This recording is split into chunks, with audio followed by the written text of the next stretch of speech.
Hello guys, welcome to study point.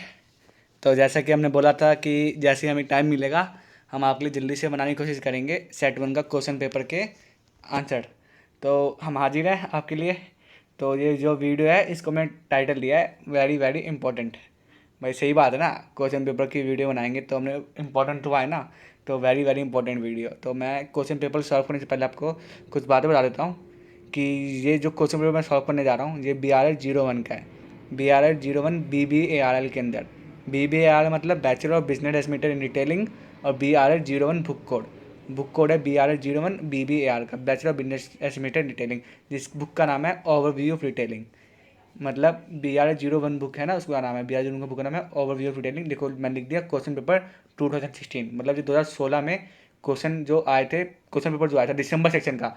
मैं बता देता हूँ कि दिसंबर सेक्शन में जो 2016 में पेपर हुआ था BRL 01 BBARL 01 का, तो वो। और ये है सेट वन, दो सेट सपे थे, तो सेट टू की वीडियो भी है। तो हम सेट टू की वीडियो जल्दी से बनाने की कोशिश करेंगे। तो ये सेट वन की वीडियो है BVARL का, तो वीडियो देखते हैं चलिए। तो ये हमारा क्वेश्चन पेपर है जो 2016 में आया था BBRL में। BBRL कोर्स का नाम है bachelor of business administrator in retailing.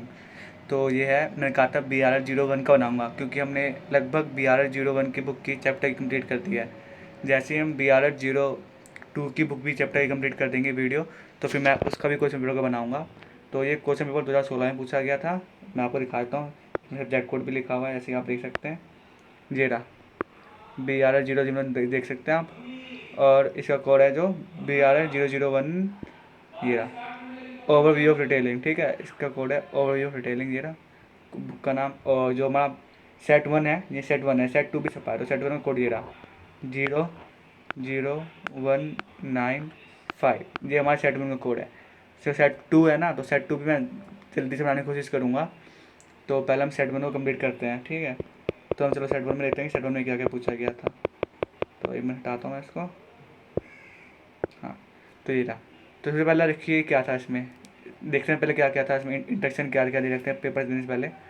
तो नंबर ऑफ प्रिंटेज पेजेस दो हैं क्योंकि क्वेश्चन पेपर दो पन्नों का है। BRL 01 हमारे बुक के कोड है और बुक का नाम है ओवरव्यू रिटेलिंग, मुझे पता है। पेपर किस चीज़ का था, डिप्लोमा इन रिटेलिंग, जो हमारा फर्स्ट ईयर डिप्लोमा होता है। BBA in retailing term end examination, December 2016। Basically ये 2016 में पेपर था दिसंबर वाले बच्चों का। हमारा मतलब इग्नू में दो पेपर होते हैं ना, एक दिसंबर में दे सकते हो पेपर या फिर एक जुलाई में दे सकते हो पेपर। तो ये पेपर आया था दिसंबर में। बुक का नाम BRL 01 बुक कोड और बुक का नाम ओवरव्यू ऑफ डिटेलिंग है। टाइम 2 घंटे मिले थे पेपर देने के लिए और 50 मार्क्स का पेपर था। नोट है, ऐसे देखिए नोट है, पहला पॉइंट है अटैम्प्ट एनी 5 क्वेश्चन, मतलब क्वेश्चन पेपर में 8 क्वेश्चन है, हमें 5 क्वेश्चन करने हैं। मतलब तीन क्वेश्चन एडिशनल है कि आपको आते हैं तो करिए वरना मत करिए। All question carry equal marks, मतलब कि 8 क्वेश्चन है तो 8 के 8 क्वेश्चन इक्वल मार्क्स के हैं। 8 मतलब 10-10 मार्क्स से 8 के 8 क्वेश्चन, लेकिन हमें 5 ही क्वेश्चन करने हैं। तो बिना किसी समय वेस्ट एकदम देखते क्वेश्चन कैसे हैं। क्वेश्चन ईजी है, हार्ड है, हाँ। तो सबसे पहला आया state the challenges of retail in India, जिसको मैंने इसे बताया था आपको वाला, जिला ने बताया था आपको, जी है ना, ए वाला, जिन्होंने बताया था आपको state the challenges for retail in India. Basically पूछ रहा है कि कौन कौन से चैलेंजेस थे इंडिया में। तो अभी के टाइम पे लोग ज़्यादा जॉब प्रेफर करते हैं। पहले हम जॉब देख लेते हैं। लोग जॉब वर्सेस है ना, कि लोग जाते नहीं, मतलब चाहते नहीं कि बिजनेस शुरू करें, क्योंकि बिजनेस में चलेगा नहीं चलेगा गारंटी, लेकिन लोग सोचते हैं जॉब करेंगे तो पैसे मिलेंगे मिलेंगे वो। फिर आता है इंफ्रास्ट्रक्चर होता है, इंफ्रास्ट्रक्चर भी चाहिए होता है कि इंफ्रास्ट्रक्चर चाहिए होता है। फिर तीसरा कैपिटल चाहिए होता है, अगर कोई गरीब है फिर कैपिटल नहीं होता है ना। फिर पांचवा क्या होता है, इंफ्रास्ट्रक्चर बिल्डिंग एसेट्स चाहिए होते हैं। एसेट्स आता है, इंफ्रास्ट्रक्चर के अंदर एसेट्स आ जाएगा, कैपिटल भी आ जाएगा, एसेट्स चाहिए होता है। और डिटेल क्या है, कॉम्प्लेक्स है, जिसने समझा है उसको तो ईजी है, जो समझ में नहीं आया उसके लिए हार्ड है। तो 5 पॉइंट लिखे हैं मैंने, इन 5 पॉइंट को आप लिख के एक्सप्लेन कर दीजिएंगे तो काफ़ी है। तो पहले जॉब, क्योंकि लोग इंडिया में आज भी जॉब ज़्यादा प्रेफर करते हैं, क्योंकि लोग चाहते हैं कि जॉब में ज़्यादा सिक्योर है लाइफ। क्योंकि रिटेल इंडस्ट्री में आपको सक्सेस मिलेगी, इसकी गारंटी नहीं दे सकते ना, कि कई बार रिटेल डूब भी जाता है, जैसे आपने कहीं पर दुकान खोले और डूब जाएगा, लेकिन जॉब तो पैसे मिलेंगे आपको हर महीने। फिर इंफ्रास्ट्रक्चर, इनमें हाई इंफ्रास्ट्रक्चर होता है। फिर यहाँ फिर आता है कॉम्प्लेक्स होता है, नहीं फिर तीसरा है कैपिटल, कि हाई नीड ऑफ कैपिटल चाहिए होती है। भाई बिजनेस खोलना है, दुकान बनाना चाहते तो कैपिटल चाहिए होता है। चौथा सेट्स, बिल्डिंग चाहिए होता है। इंफ्रास्ट्रक्चर सेट्स वही है, मशीन भी बिल्डिंग का पार्ट है, सेट्स का मशीन भी सेट्स का पार्ट है। फिर आता है पाँचवा हमारा कैपिटल, कैपिटल मेन पार्ट है, नहीं सॉरी कॉम्प्लेक्स, कॉम्प्लेक्स कि हमारे होता है कॉम्प्लेक्स डील होता है, इससे सब लोग डील नहीं कर पाते, किससे, रिटेल इंडस्ट्री में मतलब घुसने से। फिर 6 पॉइंट हम लिख सकते हैं क्या? 6 पॉइंट हम ये लिख लेंगे कि लैक ऑफ नॉलेज, मतलब जो लोग पे ज़्यादा पढ़े लिखे नहीं होते उन पे इतनी नॉलेज नहीं होती कि मतलब वो सोचते हैं कि सिंपल दाल चावल की दुकान खोल लेंगे और रिटेल चल जाएगा। कई बार चल जाता है और कई बार नहीं चलता, क्योंकि उन पर नॉलेज नहीं होती कि उनके सेट्स कैसे चलाता है। और लैक आप लिख सकते हैं लैक ऑफ टेक्नोलॉजी, टेक्नोलॉजी की लैकिंग है। और 8वां सबका कंबाइन कर सकते हैं हम, 8वां लैक ऑफ कैपिटल, वो अपने ऊपर लिखा है 3रा पॉइंट। ये सबका सबका कंबाइन है लैक ऑफ कैपिटल। बेसिकली यहाँ पे कैपिटल होगा, आप क्या कर लीजिए टेक्नोलॉजी ले लेंगे, सेट्स मंगा लेंगे। तो लैक ऑफ कैपिटल को सबसे ज़्यादा एक्सप्लेन करना, सबसे पहले लिखना जॉब को एक्सप्लेन करना, फिर इंफ्रास्ट्रक्चर को, फिर कैपिटल को, फिर एसेट्स को, और फिर कॉम्प्लेक्स को। 5 ही चीज़ को एक्सप्लेन कर देना काफ़ी है। 5 मार्क्स का क्वेश्चन है, 5 चीज़ को लंबा लंबा करके एक्सप्लेन करोगे काफ़ी है। फिर हम देखा सोल्यूशन देखते हैं। पहले हम इसको बैक कर लें सारा।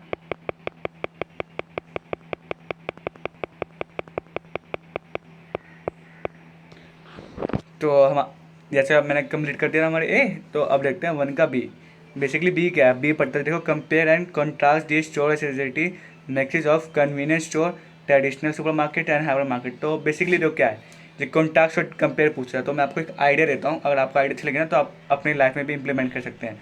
कहीं भी पेपर हो, कैसा भी पेपर हो, तो और उसमें पूछा हो कंपेयर और कंट्रास्ट वाला क्वेश्चन, तो जिस में के बारे में कंपेयर पूछा हो तो बिना कुछ ज़्यादा सोचे क्या करना, जिन जिन का कंपेयर पूछा हो, जैसे हमने किसी का कंपेयर पूछा है, कन्वीनियंस स्टोर का पूछा है, ट्रेडिशनल सुपर मार्केट का पूछा है एंड हाइपर मार्केट का पूछा है, तो हम क्या करेंगे बिना कुछ सोचे मुझे एक ब्लॉक बना देंगे ऐसे,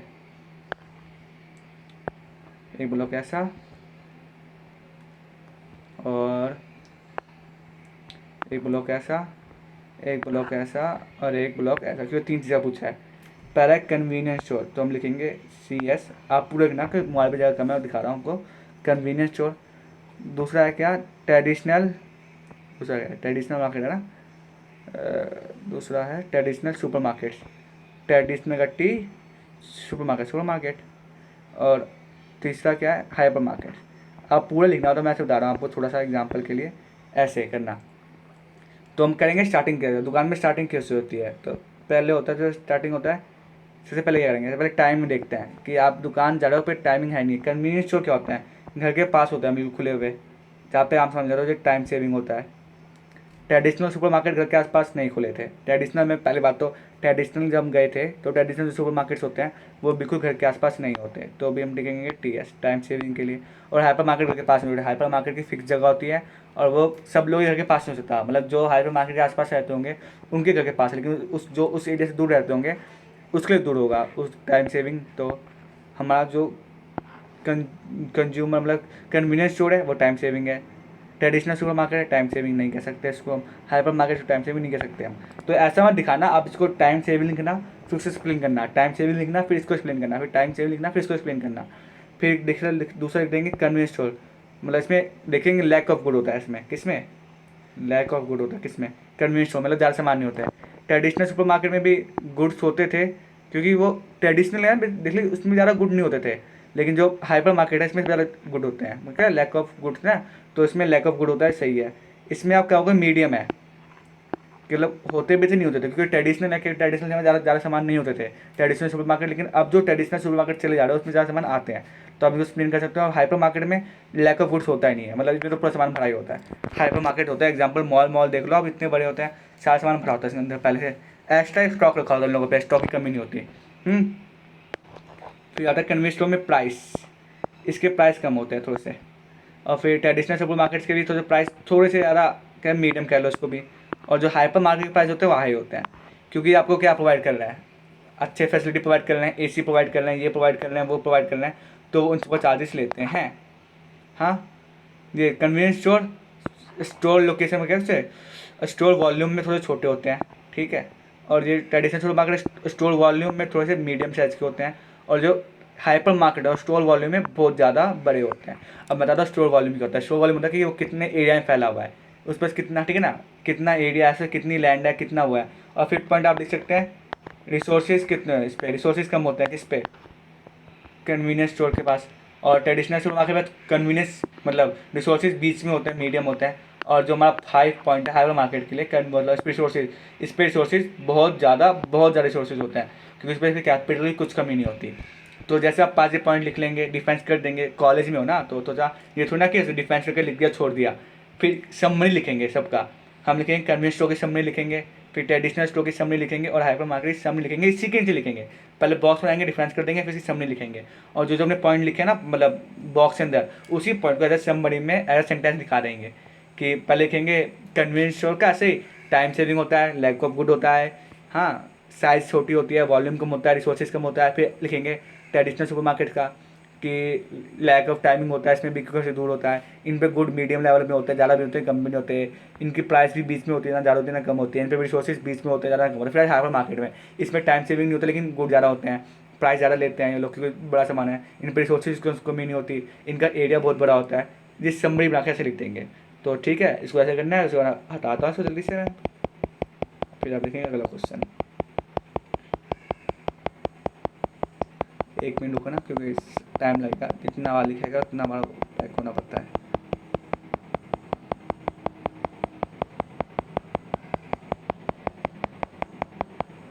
फिर हमारा क्वेश्चन सेकंड क्वेश्चन देखते हैं।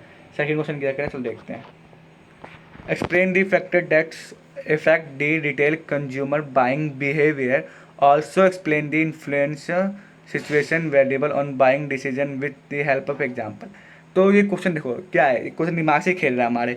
तो फिर पहले इसने इजी क्या पूछा, explain the factor that's effect the retail consumer. हाँ, तो हम पहले देखेंगे कि कौन से फैक्टर वो होते हैं जो इफेक्ट करते हैं रिटेलर को, रिटेल कंज्यूमर को बाइंग बिहेवियर में, कि इसको सामान की नीड है या नहीं है। हाँ, सिंपल क्वेश्चन है, वापस समझा रहा हूँ आपको मैं। Explain the factor that effect the retail consumer buying behaviour. हाँ, तो पहले आती है इसकी नीड क्या है। अगर उसकी नीड है सामान के लेने के लिए तो वही आएगा, ठीक है। उसके बाद उसका बजट क्या है, ये बता रहा हूँ स्टार्टिंग में, इसको ऐसे नहीं लिखेंगे, बताऊँ कैसे लिखेंगे। फिर उसकी वांट क्या है, नीड वांट डिज़ायर तीनों अलग चीज़ है, ठीक है। फिर आ रहा चौथा, हाँ जो हम प्रोवाइड कर सकते हैं, सर्विस कैसे हमारी, कस्टमर सर्विस पढ़ा ना आपने कि हम कैसे सर्विस प्रोवाइड करना है उसको, वो तो सबसे पहले हम देख लेंगे कस्टमर की नीड क्या है। वैसे जैसे ये पंखा, हाँ ठीक है, पंखा लेने आया दुकान में आपके, फिर देखेंगे उसका बजट पूछ लेंगे, सर आपको बजट कितना है। ऐसे नहीं पूछेंगे सर आपका बजट कितना है, वो तो गुस्सा आ जाएगा। वो बोले सर जी आपको किस रेंज के देखना है फ़ैन, तो वो बता देगा कितने रेंज के फ़ैन देखना है, तो ऐसे पूछ लेंगे। फिर तीसरा होता है कि इसको फ़ैन चाहिए और उसका कैपिटल हाई है, तो बोलेंगे सर आप कूलर ले लीजिए, कूलर आपको मतलब अच्छा देगा ज़रा हुआ, या फिर आप एसी ले लीजिए, ठीक है, लेकिन उसमें पैसे इतने हाई नहीं है कि उसे वो एसी चाहिए। तो देखो फिर नीड वांट डिज़ायर आ गया ना, तो नीड उसकी हवा है, वांट उसे पंखा चाहिए, और डिज़ायर उसको एसी लेना चाहता है लेकिन उसको एसी लेने के पैसे नहीं है, तो हम फाइंड करेंगे, ठीक है। फिर बेसिकली हमारी सर्विस कैसी है, तो हम सब कुछ समझ लेंगे, ये ऐसा बंदा है, इसको ऐसी ऐसी चीज़ चाहिए, तो तुम्हारी बेस्ट सर्विस होगी, हम उसको वो प्रोवाइड करेंगे। हाँ, लेकिन क्वेश्चन पूछ रहा है कि कौन से फैक्टर इफेक्ट करते हैं कंज्यूमर के बाइंग बिहेवियर को। जैसे सबसे पहला फिर हम इसको लिखेंगे एक्सप्लेन करते हुए कि आवर सर्विस, कि हमारी सर्विस कैसे प्रोवाइड करते हैं उसको, ठीक है, यही डिपेंड करता है। बेसिकली अल्टरनेटिव्स कैसे हैं उसको गुड्स के। हाँ, तीसरा है उसका बजट कितना है, ये ऐसे लिखेंगे। चौथा है उसकी कि वो सेटिस्फाइड है या नहीं है अपने प्रोडक्ट से। ये कुछ पॉइंट मैंने लिखे हैं, बुक में सारा पॉइंट है कि आप वो भी लिख सकते हैं कि मतलब इफेक्ट कैसे करता है कंज्यूमर अपने परचेजिंग को, उसमें लिखा है। फिर अगर also explain the influence of situation variable on the buying decision with the help of example. हाँ देखो क्या कह रहा है आपस, ऑल्सो एक्सप्लेन मतलब इसको भी एक्सप्लेन करना है।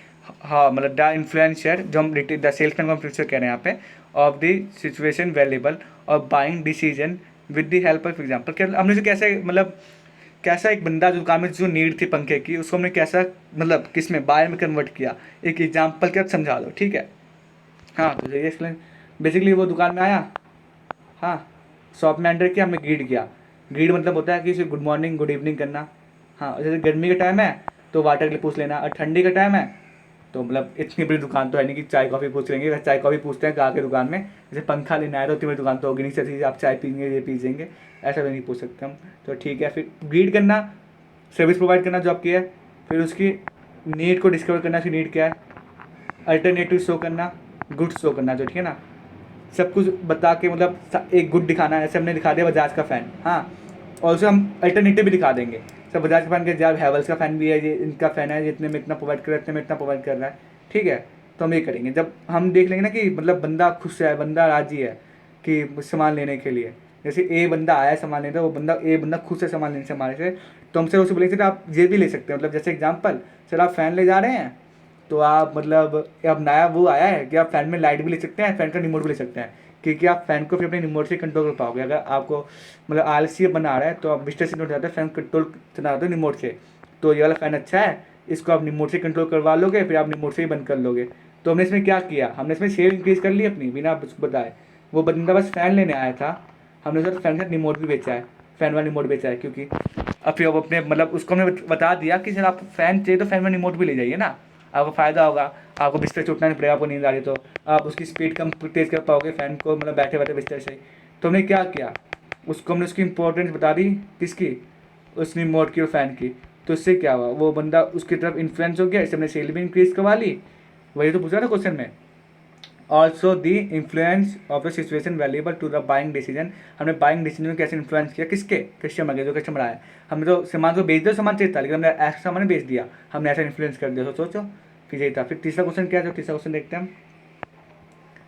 What do you understand by the merchandise management? What are the different concepts related to explain the concept to supply chain management and infrastructure? Basically video ज़्यादा लंबी हो रही है तो मैं आप ज़्यादा लंबा नहीं खींचूंगा, धीरे थोड़ा थोड़ा बताते रहूँगा आपको, ठीक है। हम देखो मर्चेंडाइज प्रोसेस से क्या समझते हैं, देखिए जल्दी कंप्लीट करता हूँ मैं आप चैप्टर।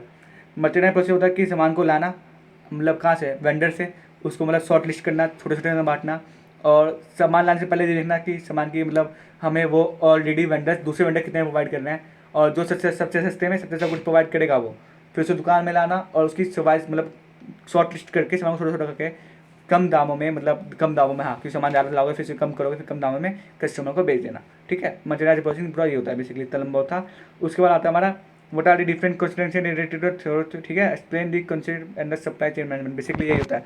हाँ, तो फिर कौन कौन से बेसिकली इसमें वो लगे क्या, रिलेटेड हुए कौन कौन से, पहले हम वेंडर से चेक करते हैं कि कौन वेंडर सामान प्रोवाइड कर रहे हैं, फिर देखते हैं कितने में प्रोवाइड कर रहे हैं, फिर उसे लाते हैं, फिर हम अपने पास रखते हैं, फिर हम उससे शॉर्ट लिस्ट करते हैं, फिर हम छोटे छोटे सामान बांट देते हैं, फिर उसको हमने, फिर जो हमारा कस्टमर आ रहा है उसे हम कम दाम पे अच्छा सामान देने की बेस्ट प्रोवाइड करते हैं कोशिश। फिर explain the concept of supply chain management, फिर सप्लाई चेन मैनेजमेंट करेंगे हम एक्सप्लेन कि हम देखेंगे, पहले अपना देखेंगे हमारा हम किससे डील कर रहे हैं, फिर देखेंगे जिसमें डील करने से डिमांड किस चीज़ की है, फिर देखेंगे वो डिमांड हमें सामान कौन कौन वेंडर दे रहा है, फिर देखेंगे कौन कौन से वेंडर कितने में दे रहा है, फिर देखेंगे हमें वहाँ से लाने में ट्रांसपोर्टेशन चार्ज कितना लगेगा, फिर ट्रांसपोर्ट चार्ज लाएंगे, उसे वेयरहाउस में रखेंगे, फिर उसको मल्टीटाइज प्रोसेस में डालेंगे कि सामान को शॉर्ट लिस्ट करेंगे, मतलब 10 किलो सामान को 1-1 किलो में बांटेंगे, फिर जो कस्टमर आएगा उसको हम प्रोवाइड कर देंगे सर्विस सस्ती और अच्छी। नहीं था, जिसको इतना एक्सप्लेन करना था, 2 3 5 कितना हो गया, 5 5 10 10 मार्क्स का क्वेश्चन हो गया ये। फिर चौथा क्वेश्चन देखते हैं, चौथा क्वेश्चन क्या है, ये चौथा question. What do you mean by visual merchandising? Why is used to be the visual merchandising increasing day by day in modern retailing? ये क्वेश्चन बड़ा ही मेन है, ये क्वेश्चन बहुत ज़्यादा मेन है, इसको थोड़ा सा लंबा टाइम लेकर बताता हूँ। विजुअल मर्चेंडाइजिंग क्या होती है, विजुअल मर्चेंडाइजिंग मतलब होती है कि एक आम इंसान भी जो अपनी दुकान के बाहर से जा रहा हो, उसे शॉपिंग करने का मन नहीं है, तो भी अपने दुकान को आप इतना अट्रैक्टिव बना दो ना, बाहर से, विंडो से, या फिर विंडो के बाद ट्रांसपेरेंट शीशा है, इतना अट्रैक्टिव बना दो कि उसको देखते ही दुकान में घुस जाए बस वो। What do you mean by visual merchandising? हाँ, इट जब लगे ना प्रोसेस होता है दुकान को ऐसे वेल मेंटेन बनाने की प्रोसेस होती है कि जो बंदा सामान लेना चाहता भी नहीं, वाकर क्यों ना, रोड पे चलने में वाकर क्यों ना, बस वो दुकान में घुस जाए, इतना अट्रैक्टिव हो जाएगा। दुकान में घुस गए और आपके पास अच्छे सेल्समैन हुए तो कुछ ना कुछ बिकवाई देंगे उसको, तो उससे प्रॉफिट है, सेल्स है ना। तो फिर क्या है, why is the use of merchandising increasing day by day in modern retailing? बता तो रहा हूँ, ये बात है, ये पूछ रहा है कि डे बाई डे इसकी यूजेस क्यों बढ़ रहे हैं। हाँ, ये मॉडर्न रिटेल सेक्टर में इसके डे बाई डे यूजेस क्यों बढ़ रहे हैं, बेसिकली रीज़न क्या है। अब लोग जागरूक हो रहे हैं, ज़्यादा पे लोगों पे इंटरनेट आ रहा है, ज़्यादा टेक्नोलॉजी, ज़्यादा सॉफ्टवेयर आ रहे हैं, तो लोग इंटरनेट पे चेक कर सकते हैं कि हम कैसे इन्फ्लुएंस करें, किसको, कस्टमर को इन्फ्लुएंस करने का तरीका यही है बेसिकली, उसको जो दिल को भाता है उसमें आता है वो, तो उसको हमने दिल को बहा दिया, उसको अंदर ले आए, फिर उसको सामान बिकवा दिया और हमारा जो सेल है उसको इंक्रीज़ करवा दिया। पहले ऐसा कुछ था नहीं, पहले तो रिटेलर ही कम थे, तो रिटेलर मन में चलाते थे, लेकिन अब तो रिटेलर ज़्यादा हो गया, कॉम्पिटिशन ज़्यादा हो गया है, तो हमें अपडेट रहने के लिए टाइम टू टाइम अपने आपको डायनेमिक इन द सेंस हमेशा चेंज होने वाला, और अपडेट रहने के लिए, कॉम्पिटिटर को बीट करने के लिए हमें वर्चुअल मर्चेंडाइजिंग अपडेट धीरे करनी पड़ती है। और ये आज की डिमांड ही है कि आपका वर्चुअल मर्चेंडाइजिंग नहीं है तो आपका मतलब बिजनेस ज़्यादा बड़ा बिजनेस, बड़ा रिटेल आउटलेट नहीं चल पाता। सभी मॉल में वर्चुअल मर्चेंडाइजिंग होती है जब भी आपको मॉल देखने में अट्रैक्टिव लगते हैं। मॉल में कोई भी सामान जहाँ पे रखा होता है उसको रखने से पहले वो टेक्नोलॉजी देखते हैं, टेक्नोलॉजी इन द सेंस क्या देखते हैं, लाइट देखते हैं, वहाँ पर जो सामान है उसको लाइट कितना आ रहा है, म्यूजिक देखते हैं कि वहाँ पे सामान रखा है, जैसे पुत्ता रखा है तो लोग पुतले पर जाते हैं देखने के लिए, तो उस पुतले के पॉइंट पे एट द टाइम उस वहाँ पे साउंड कितनी जोर से आ रहा है म्यूजिक का, साउंड इन द जोर म्यूजिक का मतलब कि प्लीजेंट म्यूजिक बजाते हैं दुकान में लोगों को अट्रैक्ट करने के लिए, वो म्यूचुअल मर्चेंडाइजिंग का पार्ट है। और हमने कैसे हैंग किया हुआ है, कैसे गंडोलास का यूज़ किया, गंडोला इंडस्ट्री जिसमें हैंगर टांगते हैं, कैसे फ्रेमवर्क लगाया, कैसे अपना रो बनाया है सामान बेचने के लिए, ये सब को हम देखते हैं। तो बेसिकली इतना था चैप्टर, मतलब इस क्वेश्चन पेपर में 5th में। अब आता है 5th क्वेश्चन। हाँ, with the help of example please explain external and the internal retail atmospheric. Why is the atmospheric planning important in a retail outlet? Basically ये भी देखो, मैंने कहा था आपको वीडियो आने से पहले कि विजुअल मर्चेंडाइजिंग वाला चैप्टर है, काफ़ी इंपॉर्टेंट है। अगर आप उस चैप्टर पर ठीक से पढ़ लेते ना तो 20 मार्क्स आ जाते हैं। जो हमारे बैग, और दिखाता हूँ बैग जाके दिखाता हूँ आपको, बैग जाके 4th क्वेश्चन विजुअल मर्चेंडाइजिंग से रिलेटेड है, 5th क्वेश्चन भी ऑलमोस्ट विजुअल मर्चेंडाइजिंग रिलेटेड ही है। कि आपको बताया था मैंने, चलो मैं ड्रॉ करता हूँ स्क्रीन पे, आसान लगेगा समझने के लिए। वीडियो लेकिन लंबी बन रही है काफ़ी। देखिए क्या कह रहा था मैं, इंटरनल एटमॉस्फेरिक और एक्सटर्नल एटमॉस्फेरिक। हाँ, तो इसको पर हम डिवाइड कर देंगे, इसको भी करेंगे डिफरेंस जैसा आ जाता है। डिफरेंस कैसे करते हैं? इंटरनल एटमॉस्फेरिक के 2 ही पार्ट होते हैं कि हाउ वी पुट आवर क्या हैंगर्स एंड आइटम्स डिस्प्ले, कि हमने अपने हैंगर्स आइटम्स को कैसे पुट किया, कैसे डिस्प्ले कर रखा है ये। फिर दूसरा पॉइंट आता है इसके अंदर म्यूजिक यूजिंग, मतलब इंटरनल एटमॉस्फेरिक में 2 ही पार्ट आते हैं कि हमने बस सामान कैसा कहाँ पे रखा है, दूसरा म्यूजिक और कुछ नहीं। और एक्सटर्नल एटमॉस्फेरिक में पहला पार्ट हमारा आ जाता है क्या, स्टार्टिंग करते हैं हम स्टार्टिंग गेट से, दूसरा करते हैं हमारा विंडो सेशन से, जो हमारा विंडो में मतलब, फिर जो हमारा तीसरा करते हैं गेट कैसे लगा रखा है, चौथा करते हैं हमने यूजिंग ऑफ डिस्प्ले कैसे बाहर किया है, पाँचवा करते हैं हमने साइन बोर्ड कैसे यूज़ किया है बाहर। ये चीज़ याद होगी तो मैंने आपको समझाया था चैप्टर के वीडियो में, ब्रीफ वाले में। तो आप ऐसे करना, ऐसे बना देना बॉक्स, फिर लिखना इंटरनल, ये बॉक्स बना के लिख देना, फिर नोट लिखना इंटरनल एटमॉस्फेरिक लिए, इंटरेस्ट में लिखने पार्ट 1 लिख के एक्सप्लेन करना कि हमें ऐसे ऐसे अपना सामान सजाना चाहिए, ऐसे ऐसे सामान रखना चाहिए। फिर दूसरा पॉइंट समझना कि हमें ऐसा ऐसा म्यूजिक बजाना चाहिए, कम साउंड का म्यूजिक जो दिल को भाए लुभाए वो वाला। फिर एक्सटेंडेड पॉइंट का नोट लिखना, फिर पॉइंट 1 लिखना कि हमारा डोर ऐसा होना, एंट्रिंग ऐसा होना चाहिए। फिर तीसरा हमारा विंडो ऐसा होना चाहिए, विंडो मतलब खिड़की जो होते हैं दुकान में से, खिड़की तो कम होते हैं, गेट होते हैं। फिर तीसरा ओपनिंग गेट ऐसा होना चाहिए जो ऐसे ऐसे गेट पे अट्रैक्टिव होना चाहिए, गेट ट्रांसपेरेंट होना चाहिए कि अंदर सामान बाहर दिखे, और गेट पे मतलब पुतले लगने चाहिए, स्टैचू लगना चाहिए। फिर चौथा आता है साइन बोर्ड, हमने कैसे यूज़ किया दुकान के बाहर, अच्छे से साइन बोर्ड लगा दो। पाँचवा डिस्प्ले पिक्चर कैसा हमारा बाहर का डिस्प्ले पिक्चर में कैसे किया हुआ बाहर। बस ये सब कर देंगे तो एक्सप्लेन इतना ही करना था, तो हमारी डिटेल की जो इनकम होती है हाई हो जाती है, और 5th क्वेश्चन भी इतने में कंप्लीट हो गया। 6th क्वेश्चन है कि वीडियो कुछ ज़्यादा लंबी हो रही है तो जल्दी जल्दी कोशिश करूँगा खत्म करने के लिए। Explain the various performance measure of retail example. मैं आपको बता देता हूँ उनके नाम कौन से, आप जाके एक बार बुक में पढ़ लेना, मैं वीडियो में बता रखा है इसका भी। 6th का होता है, पहला क्या था, सेल्स पर स्क्वायर फीट, है ना। दूसरा था सेल्स पर मीटर। फिर तीसरा था सेल्स पर क्यूबिक मीटर। चौथा था सेल्स पर टोटल क्यूबिक मीटर। और पांचवा था एलोकेशन ऑफ रिसोर्सेज। हाँ, फिर 6th था कि full use of allocation of resources. मतलब इन सब से हम अपने मेजर नापते हैं प्रॉफिट में, ठीक है। ये मैंने चैप्टर नंबर शायद से चैप्टर नंबर कौन सा था, 6th के वीडियो में इसको प्लस एक्सप्लेन कर रखा है, आप जाकर वहाँ पर देख सकते हैं कि हम इन 6 तरीके से बताया मैंने सेल्स की प्रॉफिट नापते हैं अपने दुकान के अंदर, कि इस एरिया से इतना प्रॉफिट हो रहा है, इस एरिया से इतना प्रॉफिट हो रहा है, इस रिसोर्स को यूज़ करके इतना प्रॉफिट हो रहा है, इन सभी रिसोर्सेज को यूज़ करके इतना प्रॉफिट हो रहा है, इस पीस ऑफ लैंड से इतना प्रॉफिट हो रहा है, और हमारे सारे पीस ऑफ लैंड से इतना प्रॉफिट हो रहा है। ये मैंने पूरा एक्सप्लेन किया हुआ है चैप्टर में से 6 के वीडियो में है, ठीक है। फिर 7वां क्वेश्चन देखते हैं, 7वां क्वेश्चन में क्या जल्दी जल्दी देखते हैं। What are the different challenges faced by the retailers in rural market? How can retailers meet those challenges in such as highly competitive market? Basically क्या था, देखिए रिटेलर क्या थे, रिटेलर क्या होता है, रिटेलर वो पर्सन होता है जो हमारे मतलब क्या मैन्युफैक्चर से गुड ला के हमें बेचते हैं, सप्लाई करते हैं, ठीक है ना। तो पहले मैन्युफैक्चर ही कम थे, हाँ, तो लॉट्स ऑफ मतलब लैक ऑफ मैन्युफैक्चर था। तो जो हमारे कौन थे, जो हमारे रिटेलर भाई साहब थे, वो दुख होते थे कि भाई उनको उनकी मतलब वो गाली भी देते थे कई बार। तो क्या करते हैं, सामान उन्हीं से लेना पड़ेगा क्योंकि मैन्युफैक्चर थे नहीं, उनको उनकी गाली सुननी पड़ती थी।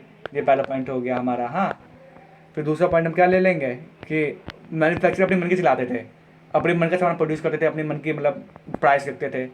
तीसरा क्या था, वो फिर अपने आप कंज्यूमर से मतलब रिटेलर मतलब मैन्युफैक्चर, तो फिर हम मैन्युफैक्चर रिटेलर से बोलते थे मैं तो इतना सामान दे रहा हूँ, तू बिगाड़ जो बिगाड़ लेगा मेरा, तो प्रॉपर सामान मिल नहीं पा रहा था। फिर चौथा आता था कि इस सामान से मैं इतना प्रॉफिट कमाऊंगा, हाँ, और तुझे मैं इतना का मार्जिन दूंगा, इससे ज़्यादा मार्जिन नहीं दूंगा मैं आपको सामान पे। फिर आता 500 पॉइंट मतलब था कि ट्रांसपोर्टेशन फैसिलिटी कुछ नहीं था। तो फिर लेकिन आया, फिर इसमें क्वेश्चन पूछ रहा है कि आउटकम कैसे किया, मतलब जो हमारे रिटेलर की प्रॉब्लम थी, इतनी सारी प्रॉब्लम तो है ना रिटेलर को, तो उससे मतलब उसने कैसे किया, सक्सेस कैसे किया अपने आपको हाई प्रोफाइल मार्केट में। तो इसमें सबसे बड़ा रोल प्ले किया प्राइवेट ब्रांड ने। प्राइवेट ब्रांड ने मैन्युफैक्चर को ख़त्म कर दिया। प्राइवेट ब्रांड ने खुद अपने सामान को मैन्युफैक्चर करना शुरू कर दिया। और फिर कैसे सामान करने लग गया, फिर मैन्युफैक्चर शुरू करने लग गया तो हाई टेक्नोलॉजी आ गई, तो रिटेल ने टेक्नोलॉजी ले ली, इंटरनेट ले लिया। वो फिर कंज्यूमर से वो क्लोज हो गया। कंज्यूमर को जो नीड चाहिए थी वो प्राइवेट ब्रांड को बोलता था कि मुझे यही नीड है, तो प्राइवेट ब्रांड वो बना के देता था। अब प्राइवेट ब्रांड वो बना के नहीं देगा तो फिर वो रिटेलर है वो अपना शिफ्ट कर लेगा दूसरे प्राइवेट ब्रांड पे। तो क्या है, तो फिर फोर्स भी जाके प्राइवेट ब्रांड पे कि हम अब बनाएंगे नहीं तो मैं तो लोग भाग जाएंगे। तो प्राइवेट ब्रांड ने पूरा शिफ्ट कर दिया, मतलब पहले मार्केट फिक्स था मैन्युफैक्चर पे, जो बनाएंगे वो बिकेगा, लेकिन अब क्या प्राइवेट ब्रांड ने कर दिया कंज्यूमर पे, क्योंकि इतने मार्केट में कंपटीशन आ गया है कि जो कंज्यूमर की नीड होगी वही प्राइवेट ब्रांड बनाएगी और वही मार्केट में बिकेगा। ठीक है, फिर 8वां क्वेश्चन है, right a short note on any two of the flowing. Private brand बता दिया कि इन्होंने आते ही मैन्युफैक्चर बेस को पूरा खत्म कर दिया, सामान अपडेट करने लग गए, फिर डे बाय डे सामान को बेचने लग गए, है ना, मतलब सामान को बेचने लग गए, मतलब क्या जो कंज्यूमर की नीड थी वो। फिर दूसरा क्या हमारा, दूसरा हमारा एवरीडे प्राइस लो प्राइस। एवरीडे प्राइस मतलब सोर्सिंग होता है तरीके से सामान बेचने का। इसमें पहले हम सामान की प्राइस हाई रखते हैं, फिर धीरे धीरे सामान की प्राइस को लो कर देते हैं। बेसिकली इसलिए किया जाता है क्योंकि हम चाहते हैं कि जो हमारा कैपिटल लगा है सामान को लाने में वो स्टार्टिंग में निकल जाए और बाद में धीरे धीरे प्राइस लो करके लोग अट्रैक्ट हो जाए और हमारी प्रॉफिट बढ़ जाए। फिर आता है ई रिटेलिंग, जो भी प्रोसेस हम मतलब सामान को बेचने में इंटरनेट के द्वारा यूज़ किया जाता है उनको ई रिटेलिंग बोलता है। जैसे Flipkart, Amazon is the best example, आप इसको एक्सप्लेन कर सकते हैं मेरे साथ अच्छा। और टाइम वीडियो बहुत लंबी हो रही है, मैं जल्दी खत्म करना चाहता हूँ चैप्टर को। फिर हमारा लास्ट पॉइंट है रिटेल एथिक्स। रिटेल एथिक्स क्या होते हैं, हाँ, basically this are the rules and regulation which by follow करते हैं बिजनेस को चलाने के लिए। मतलब जो बिजनेस के भी कुछ रूल एंड एथिक्स होते हैं ना, लीगल रूल्स होते हैं, लीगल एथिक्स होते हैं, पॉलिटिकल डिपार्टमेंट होता है और इकोनॉमिक डिफेक्ट होता है। मतलब सारे एथिक्स को ये बेसिकली क्या है, बेसिकली ये है कि फॉलो करना रूल एंड रेगुलेशन को फॉलो करना बिजनेस को चलाने के लिए, रिटेल चलाने के लिए, वो रिटेल एथिक्स लाता है। आज के लिए इतना ही था। मतलब आपको वीडियो पसंद है तो प्लीज़ लाइक करना, शेयर जरूर करना, कमेंट भी करना, सब्सक्राइब भी करना। और हाँ, प्लीज़ लाइक जरूर करना, शेयर भी कर देना जिनको जरूरत है, मतलब जो भी आर्डर कर रहे हैं आपके दोस्त, उनको जरूर शेयर कर देना। और क्वेश्चन कुछ समझ में आए तो कमेंट सेक्शन में जरूर पूछ लेना और मैं जल्दी से कोशिश करूँगा जो सेट 2 है उसकी वीडियो बनाने की। ये वीडियो लंबी हो गई इसलिए मैं जल्दी सेंड करना चाहता हूँ। Bye, thank you for watching, please subscribe कर देना।